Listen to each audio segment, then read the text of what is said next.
A judge doubled the bond of a father accused in the death of his child during a police chase. Yeah, prosecutors say murder charges against Deontray Flanagan could be upgraded to capital murder depending on the results of the autopsy on his 2-year-old little girl. Tonight we hear from the child's mother.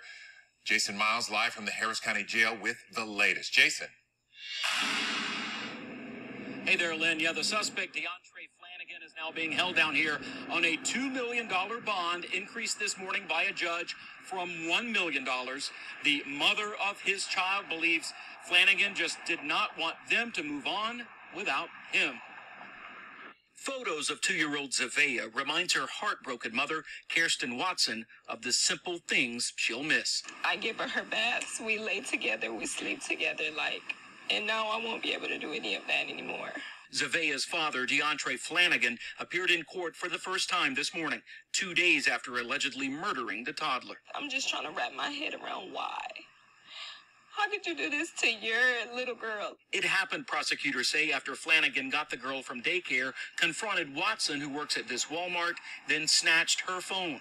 He later led deputies on a 45-minute chase with Zavea unrestrained while allegedly facetiming Watson and Zavea's grandfather, showing the girl being assaulted as they tried to reason with him. I know in her mind she probably was just wondering, what did I do? What are you doing this to me for? I love you. Why are you hurting me?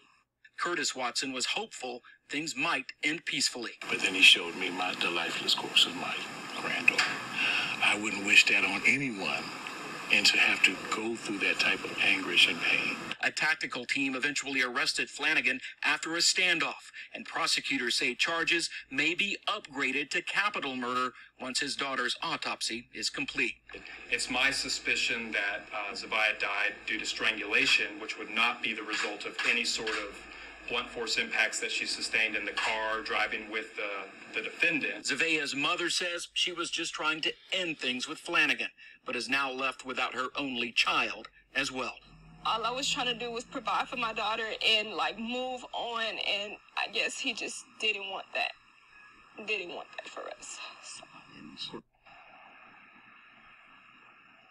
And prosecutors say Flanagan's criminal history includes attacking his own brother, who has special needs. Flanagan's public defender did not comment following today's hearing.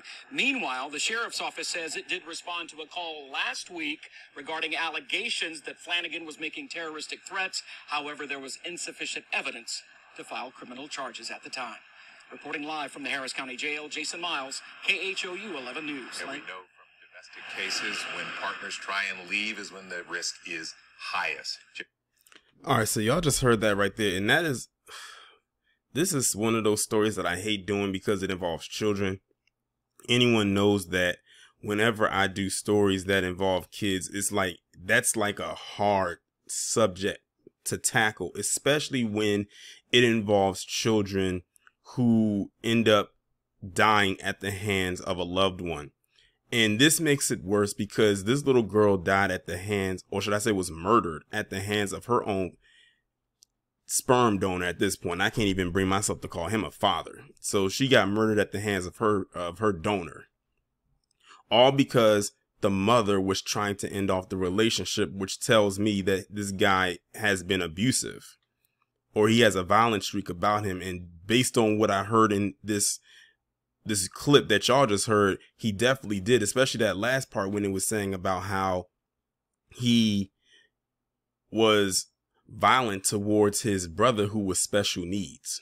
So this guy definitely has violent tendencies to him, and that is it's just a sad situation all the way around. I mean, look at this little girl. She's never going to grow up. She's always going to be eternally 2 years old. That is insane. I think the craziest part of the story that stuck out to me was when he FaceTimed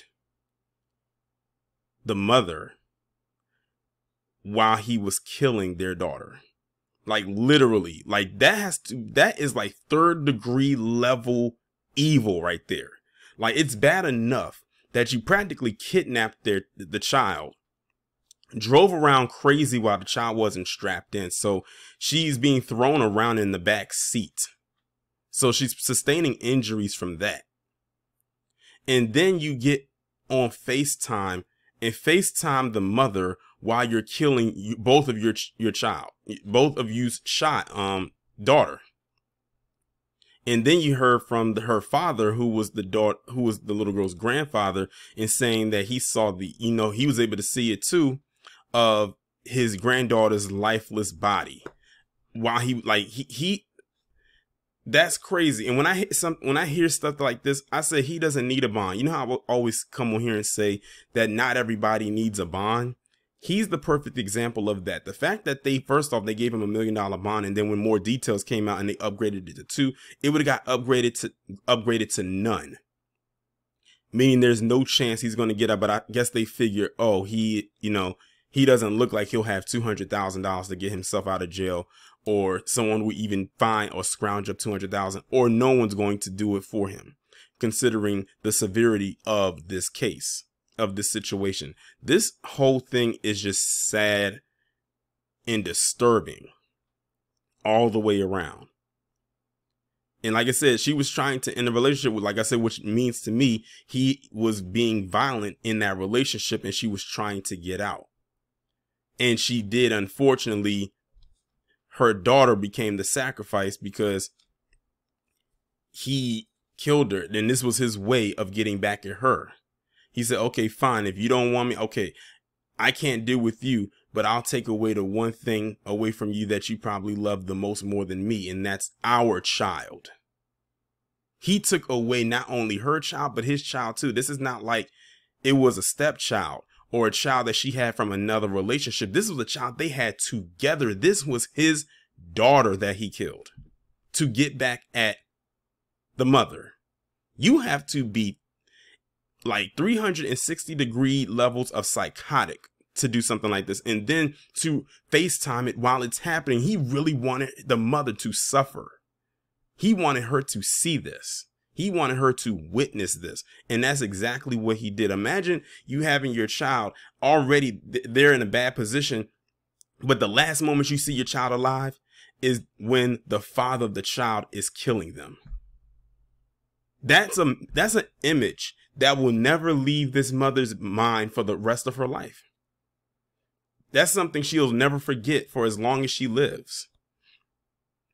That is insane. I hope the worst happens to this guy wherever it is that he goes.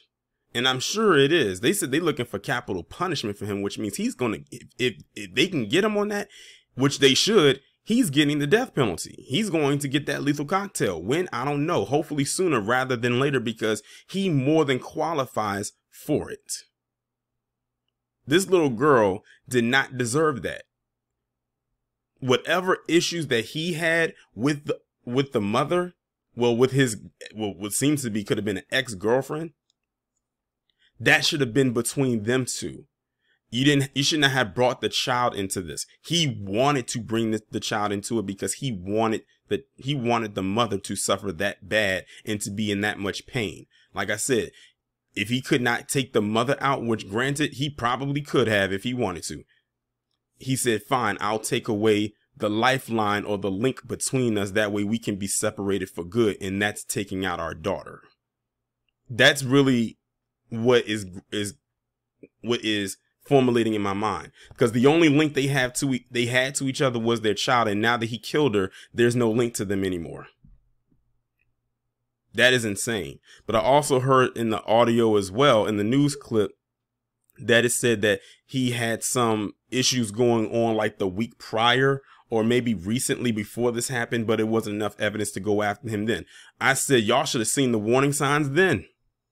If y'all did, this little girl would most likely still be alive. But that's the thing. They do not peep warning signs early on. And then what happens is something much more extreme happens.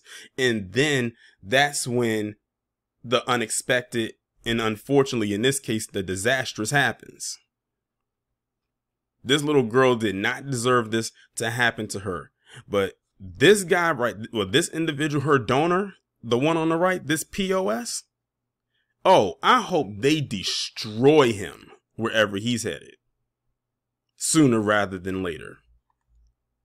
RIP to this little girl. Condolences to her mother and to her family, her grandparents. and all of that good stuff right there, as far as this trash on the right, he can choke. And hopefully he does, considering that's what he did to his own daughter.